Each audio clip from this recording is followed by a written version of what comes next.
हमारे पास 5 कर्मेंद्रियां और 5 ज्ञानेंद्रियां हैं, ये हम सभी लोग जानते हैं। तो जब हम इंद्रियों तक जाते हैं तब बात आती है कि या तो ये इंद्रिय गोचर होगा या फिर ज्ञान गोचर होगा। इंद्रियों के माध्यम से सुख प्राप्त करेंगे या ज्ञान के माध्यम से प्राप्त करेंगे। जब बात जाती है इंद्रिय और ज्ञान पर तब पता चलता है कि ये शरीर में हमारी इंद्रियां हैं जिनकी संख्या 10 है। अब जब हम 10 इंद्रियों के बारे में वार्तालाप करना प्रारंभ कर दिए तब बात आया कि हमारे शरीर में इन 10 इंद्रियों से जो प्राप्त हुआ उसको हमने 2 श्रेणियों में बांटा। या तो फिर हमने उसको कहा सुविधा या फिर उसको हमने कहा सुख। यहां तक आप लोग संतुष्ट हैं? अगर आप अपने आप को कहते हैं कि हम सुविधा के लिए हैं और सुख के लिए हैं, तो जो भी मानव कार्य करता है इस ब्रह्मांड में केवल और केवल 2 चीजों के लिए, सुविधा के लिए या सुख के लिए। हमने इन शब्दों को तो सुना लेकिन इन शब्दों का अर्थ बताने वाला हम तक कोई नहीं था। हम करते क्या है, हमने एक पुस्तक उठाई विकल्प अध्ययन बिंदु। सबसे पहले हमको जानना यह था कि विकल्प का अर्थ क्या होता है। हमने उठाया क्षितिज और हम प्रारंभ कहां से करते हैं, 2 पन्ना छोड़ के तीसरे पन्ने से, बेटा आ जाओ अध्याय 1। हमने बच्चों को बताया ही नहीं कि क्षितिज का अर्थ क्या होता है। तो यहां पर सबसे पहले हमको यह स्पष्ट करना होगा कि सुविधा क्या है और सुख क्या है।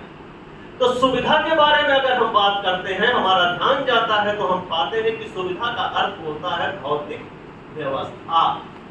और जब हम भौतिक व्यवस्था को पाते हैं तो निश्चित जब कोई भौतिक शब्द आता है, जब कोई वर्तमान शब्द आता है, जब कोई ऐसा शब्द आता है जो कि वर्तमान के लिए हो, तो निश्चित और निश्चित ये किसके लिए होगा, शरीर के लिए, क्योंकि शरीर हमको दिखाई देता। अगर हम सुख की बात करें तो सुख किसे कहते हैं, सुख का अर्थ, तो सुख का अर्थ अगर हम बात करें जब हमारे साथ कोई न्याय होता है, कोई ऐसा कार्य होता है जिसमें हम शांति का असीमता का अनुभव करते हैं, कोई ऐसा कार्य होता है जिसमें हम प्रसन्नता का अनुभव करते हैं। तो आप जिसको बार बार कह रहे हैं हम मैं, वो मैं कौन, क्या मैं शरीर। अगर पंखा चाहिए, ये जो भौतिक व्यवस्था पंखा चाहिए तो शरीर के लिए चाहिए या कोई एक और भी सत्ता है जिसके लिए आपको आवश्यकता है किसी और भी। तब हमारा ध्यान जाता है कि मैं शरीर, मेरा शरीर, मेरे बाल, मेरा पैर, मेरे हाथ, मैं कौन, इस पर तो ध्यान ही नहीं गया। ये मैं कौन, इसी पर सारा व्याकरण छिपा हुआ है, इसी पर दर्शन पे दर्शन लिखे जा रहे हैं। समयानुसार अनेक दर्शनों की प्रस्तुति होती है। तो यहाँ पर एक और दर्शन से आपके साथ हम परिचय करना चाहेंगे, एक मध्यस्थ दर्शन। वो दर्शन जो सह अस्तित्ववाद की बात करता है, वो दर्शन जो एक साथ रहने की बात करता है, वह दर्शन जो स्वयं को जानने की बात करता है, वह दर्शन जो आपको यहाँ से भागना नहीं सिखाता, सब परिवार में रहने की बात करता है, वह दर्शन जो आपके समाज को हार्मनी की बात करता है, वो दर्शन जो आपके राष्ट्र को प्रफुल्लित बनाना चाहता है, आपको देशभक्त बनाना चाहता है, वह दर्शन जो अंतर्राष्ट्रीय की बात करता है, वह दर्शन जो सर्वसुभ की बात करता है, वो दर्शन है मध्यस्थ दर्शन, जिससे कि हम आपको परिचय।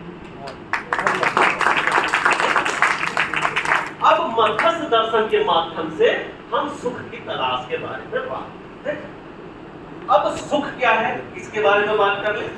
तो जब सुख हमको मिल गया, सुख प्राप्त हो गया और ये आगे बढ़ा, तो कहीं कहीं अब शरीर के अलावा जो एक और वस्तु है उसको मध्यस्थ दर्शन से आप परिचित कराना चाहते हैं। तो उसको शरीर के बाद भैया कहते क्या है, केवल आप शरीर के बारे में बात कर रहे हो, बताते हैं मध्यस्थ दर्शन, बताते हैं तो दर्शन है, जो दिखाई दिया वही दर्शन। तो शरीर के अलावा और कौन सी चीज है जहां पर आप सुख की बात करते हैं।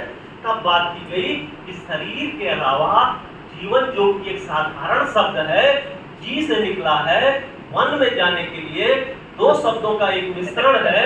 तो इसको हम एक साथ जब हम सहअस्तित्व की बात करते हैं तब हम इसका नाम रखते हैं जीवन, जिसको हम बचपन से कहते आ रहे हैं जीवन में शांति चाहिए, सुख चाहिए, सुविधा चाहिए। अरे कभी इसको भी जानने का प्रयास किया कि जीवन क्या होता है।